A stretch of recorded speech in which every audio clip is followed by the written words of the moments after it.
Verlede keer het ons optellingssomme gedoen, wat plussomme is. Nou vandag gaan ons aftrekking doen, en dit is minussomme. So het ons som, 5 minus 3 is gelyk aan. Ons 5 sê vir ons het 5, minus sê vir ons vat weg, en 3 sê vir ons hoeveel ons wegvat. So, kom ons begin altyd met ons sirkels, ons teken 5 sirkels. 1, 2, 3, 4, 5. Nou tel, terwyl jy raak aan die kolle en kyk dat jy 5 kolle het. 1, 2, 3, 4, 5. Nou sê dit vir ons moet 3 wegvat. So kom ons vat 3 weg. Ons vat nie van die begin af weg, ons vat altyd van agteraf weg.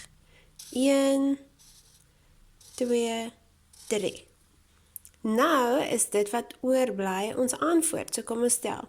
1, 2. So ons antwoord is 2 en ons skryf hom daar. Ek gaan 'n foto stuur van nog aftreksomme wat julle by die huis kan oefen.